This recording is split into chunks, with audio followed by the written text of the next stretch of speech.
Well, in our law of sines, we have what's called the ambiguous case, and that occurs when I know two sides and the angle is not included. And what happens is we have several different outcomes or several different possible outcomes that can happen depending on the length of h. So here I have a graphic that kind of depicts the different outcomes that could happen when I have this particular scenario. So if we have one triangle, we have a setup that looks like something similar to an isosceles triangle. But in the case over here, we could have either a side that doesn't end up touching.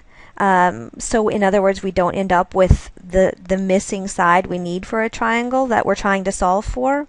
Or we could end up having two triangles, as in this case, where one triangle is almost embedded inside of the other. So we have one triangle, no triangle, or two triangles that are possible outcomes when we have this kind of ambiguous case scenario. So let's look at an example that utilizes this idea. In this first one, we have triangle ABC. We know angle A, we know side A, as well as side B. So that's what we're going to look at, and we want to find all of the angles and sides of this triangle. So the law of sines says I can use the law of sines ratio as long as I know a side and its corresponding angle. So we're going to use that part first. So I have side A divided by the sine of angle A would be equal to side B divided by the sine of angle B. So side A is 81, angle A is 43, so we take the sine of it. Side B is 62 divided by the sine of B. And when we cross multiply here, sine B is what we're trying to isolate. So we have sine B that I'm going to multiply by 81. I'll expand all of this out for you the first time.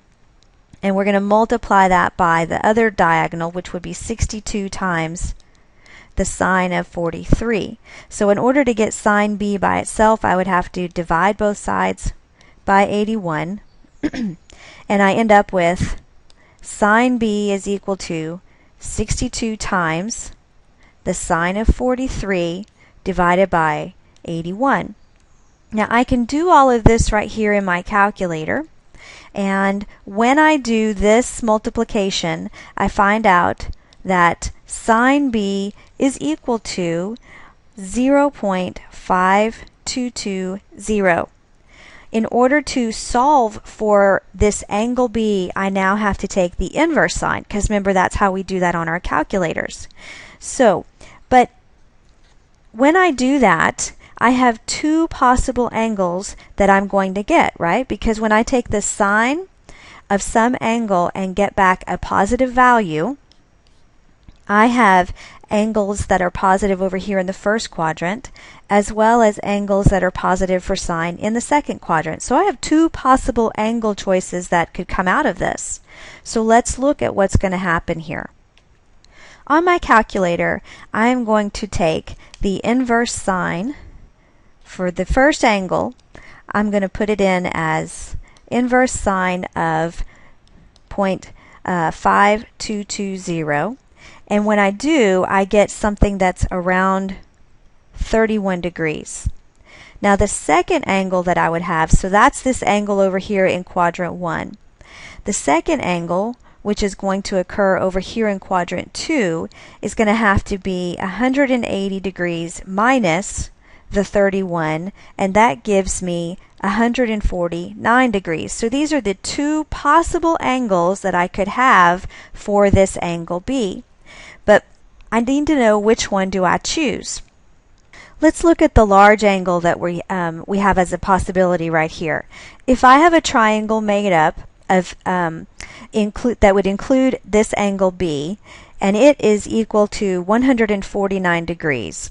I also already know that I have angle A, which is equal to 43 degrees.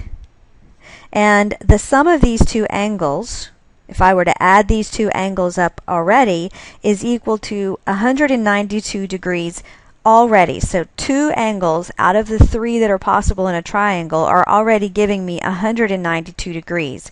And I can only have 180 degrees total in my triangle.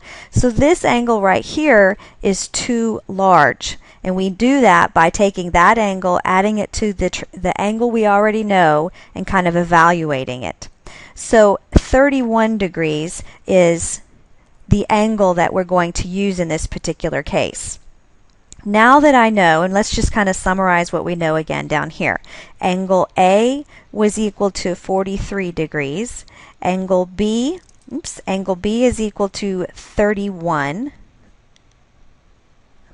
Let me just make sure. Yep. Angle B is equal to 31.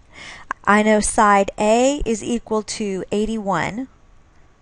And side B is equal to 62. So what do I need to find? I need to find angle C. Now angle C is going to come from the fact that 180 degrees total for a triangle minus the 43 minus the 31, giving me a total of 106 degrees for angle C. Now that I know angle C, I can use the law of sines again.